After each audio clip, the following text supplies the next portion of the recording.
Okay, hi friends. So Nick and I are talking about the conversation that's been going on in our community now around um, our footwear finder and trusted shoe brands and figuring out the criteria that we use around the 5Fs and the spectrum of what is acceptable to define a natural shoe. And most recently, it's been the heel lift. So we've been working with a couple of companies who little by little, we're realizing that there is a heel to toe ramp or heel angle wedge that may be 1 to 3 millimeters. And one of those companies is a children's shoe, which essentially would disqualify. So in my mind, it would disqualify that shoe with any heel to toe lift at all would disqualify the shoe as a trusted brand.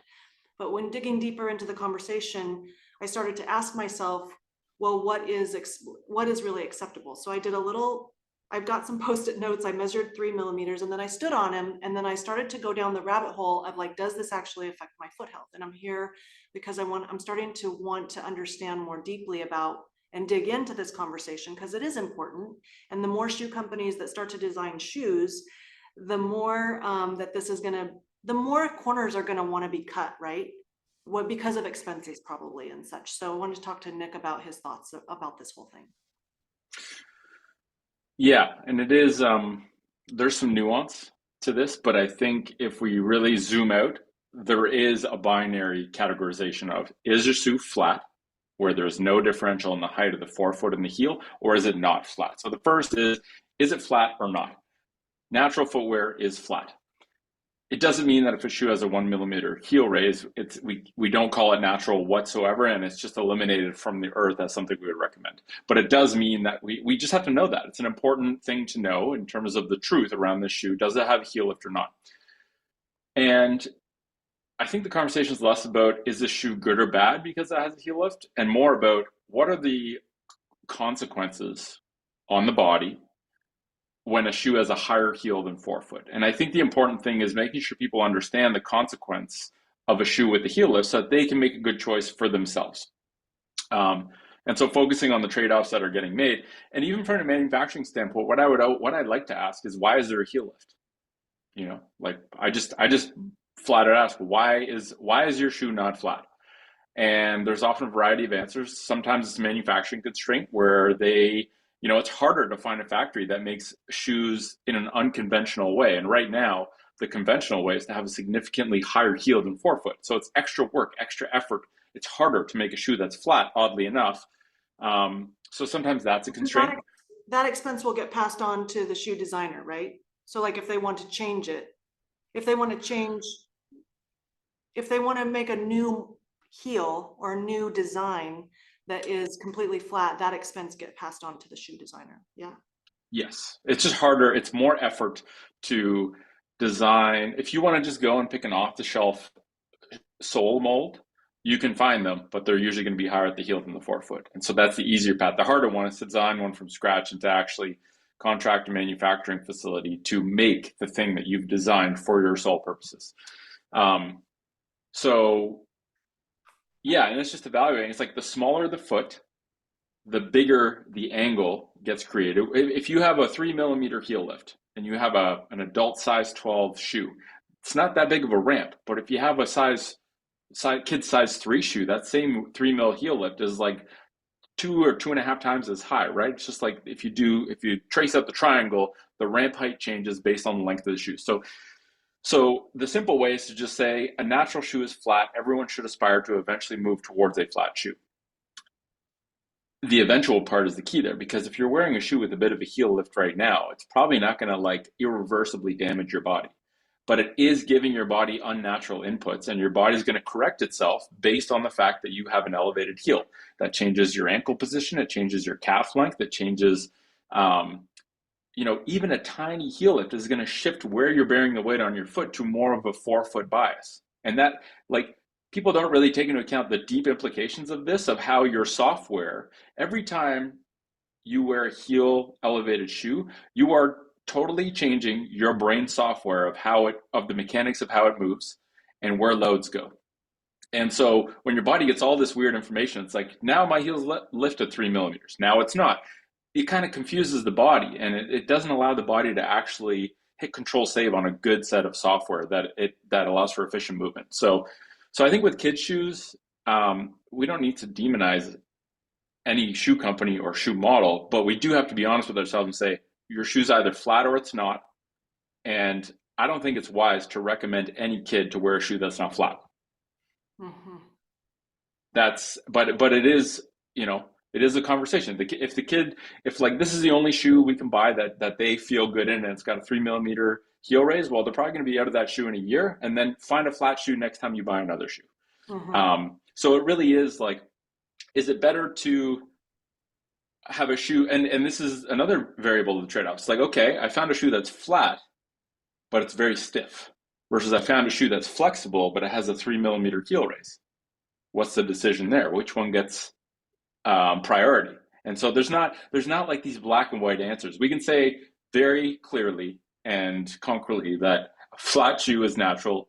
A shoe that has a heel to toe raise is not natural. Doesn't mean it's terrible, and it really depends on like what is available to you.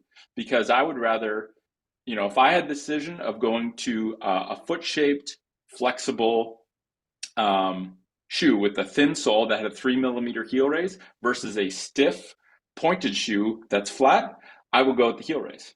So it's like you know, it's not about being perfect. It's about being better. I think everyone should strive to make shoes that are flat, especially if you're a kid shoe manufacturer. You should only work towards only making flat shoes. Even if that's the harder thing to do, I think it's worth doing because it differentiates you where you can clearly say our shoes are flat because humans are supposed to stand on flat ground.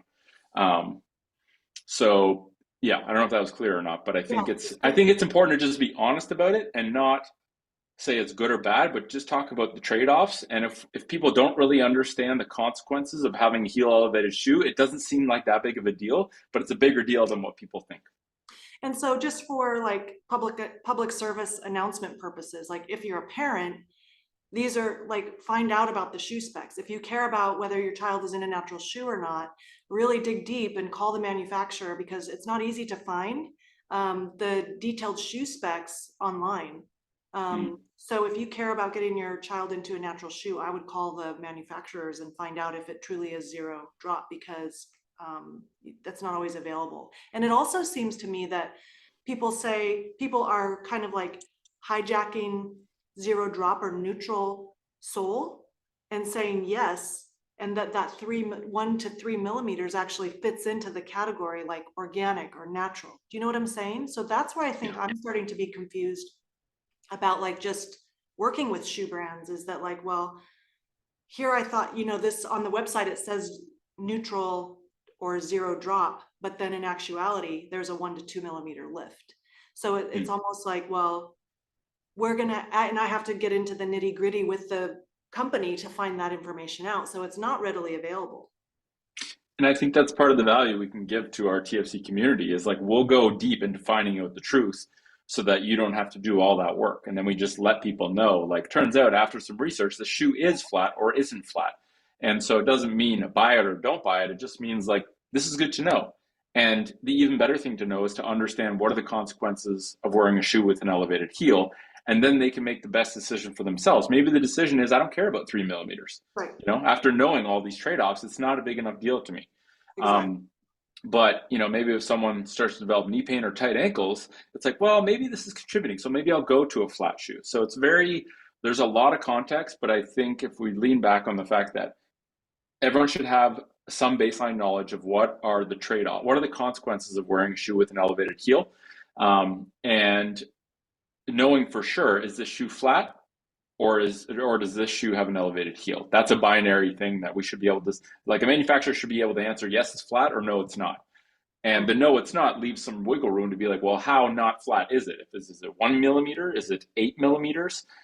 Is it a kid's shoe or an adult shoe? That plays into sort of like maybe what people would consider acceptable, not ideal, but acceptable. And what are the other features of the shoe as well? Because I think the heel to toe drop should be factored into the equation of, well, how are the other 4Fs, right? Because the mixture, it's almost like on each of the 5Fs, there's a score. and the total score matters more than the single score on any variable. Mhm. And if we can all kind of have a way of almost doing like an assessment measurement of being like, well, it has these three things, it's okay on this, and it doesn't have this versus something else.